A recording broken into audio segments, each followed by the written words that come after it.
तो जैसे बहुत सारे जैसे हम देखते हैं धर्मगुरु जैसे पर्चा पर्चा निकालते हैं या और भी है जो बहुत कुछ बता देते हैं। आजकल तो बहुत ज्यादा एक्सट्रीम हो गया है ये एक जो मतलब मेरे अंदर देवी आ गई है काली, क्योंकि मैं बचपन से पूजा कर रही हूँ। मतलब मैं ये मानती हूँ कि वो परम आदि शक्ति नहीं आ सकती है, उसकी एक किरण भी आप उसको ध्यान के थ्रू वैसे देख सकते हो, लेकिन अगर मैं ये कहूँ मेरे शरीर में आ गई है तो मेरे हिसाब से वो पॉसिबल है ही नहीं। मैं तो खुलेआम पॉडकास्टर पे भी मैंने ये चीज बोली है, बट कुछ लोग ये क्लेम करते हैं मेरे अंदर आ गई है, सिर घुमा रही नहीं है। तो बोलते हैं ना वो तो समंदर है, ये तो एक बूंद है इसलिए आ पाई है।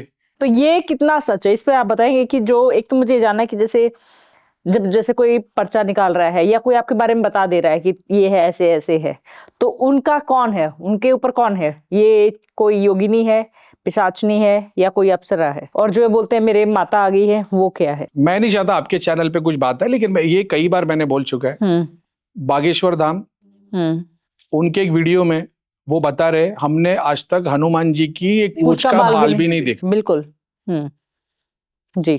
अब जो पूरे लोग फॉलो कर रहे हैं वो तो जानते हैं कि वो हनुमान जी के भक्त है, गुरु परंपरा से आ रहे। ये कैसे हो सकता है? इतना बड़ा दरबार चला रहे, इतने लोगों का काम कर रहे और हनुमान जी के दर्शन नहीं किए।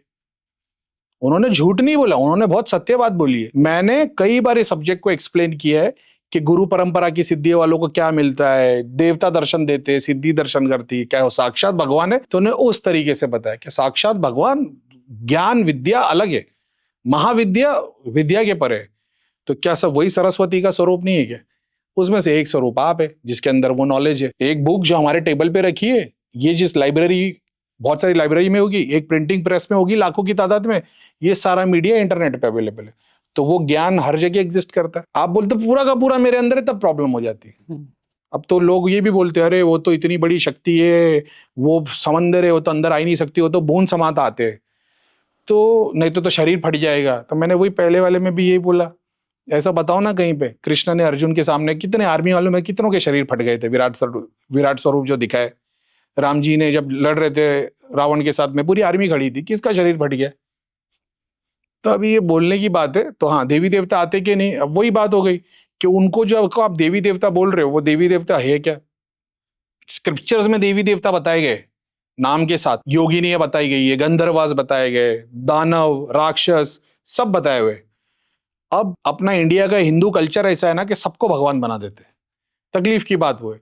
तो ग्राम में फकीर के लिए भगवान कौन? बोले जो मेरे को रोटी दे दे, तो उसके लिए रोटी देने वाला भी भगवान हो गया। अब हम लोग का ये कि भाई ये लोग जो शरीर में आ रहे देवी देवता है कि नहीं है, तो हम लोग ये देखेंगे ना देवी देवता जो स्क्रिप्चर्स में हमारे बताए गए उनका स्थान क्या है, कैरेक्टर क्या है, पावर क्या है, क्या ये लोग वैसा कर पा रहे?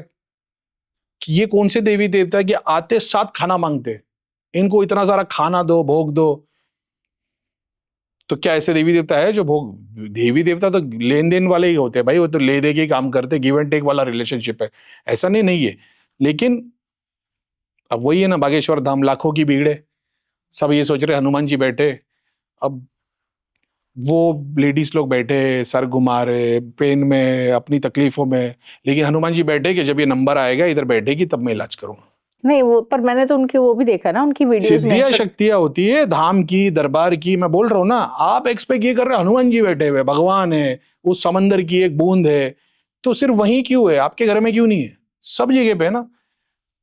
सिर्फ एक्सपीरियंस और वो जितने भी ले लो, ये सब लोग क्या बोल रहे, एग्जाम्पल ले लो बागेश्वर धाम के गुरु जी का ही, आप उनके पास जा रहे हो ये सोच के इनके पास सिद्धि शक्ति है, पावर है।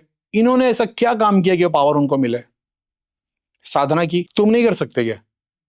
वो भी वही सिखा रहे कि अपने घर में बैठो, मंत्र का जाप करो, स्क्रिप्चर्स पढ़ो, भगवान राम जी का नाम लो, ध्यान करो। मगर लोग ये नहीं कर रहे ना, क्यों? क्योंकि ये शक्ति तत्व वाले, ये भक्ति कर ही नहीं पाएंगे। मैं बोलता हूँ ना, दो कैटेगरी, भक्ति और शक्ति।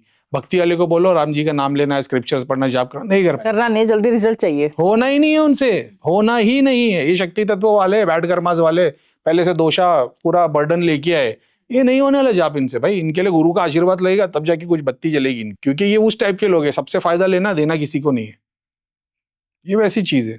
कुछ लोग होते जो भक्ति वाले होते, उनको बोल दो काला कपड़ा, 3 नींबू 3 नारियल रहे उनसे होगा ही नहीं वो। ये भक्ति वाले ऐसा है। तो ये शक्ति तत्व वाले, ये अलग अलग ठोकर खाए हुए ही है, पिछले जन्म में रावण की सेना में से हो गए, ऐसा मैंने तो एक देखा था, अभी आपको ऑफ कैमरा बताऊं, मैं अगर किसी ने पूछा था भैया कौन है, मैंने जैसे ही देखा ना, मेरे को दिखा रावण के दरबार के अंदर बैठे हुए के हनुमान जी जब आए रावण के इसमें जो पूरा लंका जला दिए, इन्होंने रावण हमेशा, क्योंकि रावण ये बताता वो शक्तिशाली वहां का भगवान वही है, उन लोग वही मानते थे, हनुमान जी को देख के उसने रावण की लंका छोड़ के हनुमान जी के लिए सरेंडर किया था, इंसान के रूप में पैदा हुआ, हनुमान जी का भक्त बन गए। मेरे को पता भी नहीं था हनुमान जी के भक्त है, मेरे को किसी ने फोटो भेज दी, भैया देखो क्या दिखता है, मैं देखा, मतलब अरे भाई ये तो रावण की सेना में थे यार, इन्होंने तो हनुमान जी को देख के मतलब रावण को छोड़ दिया था। अब उस टाइम पे जितना पाप किया था रावण की सेना में थे, तो वो तो भोगना ही है, और इस जन्म में ऐसा बन गया है।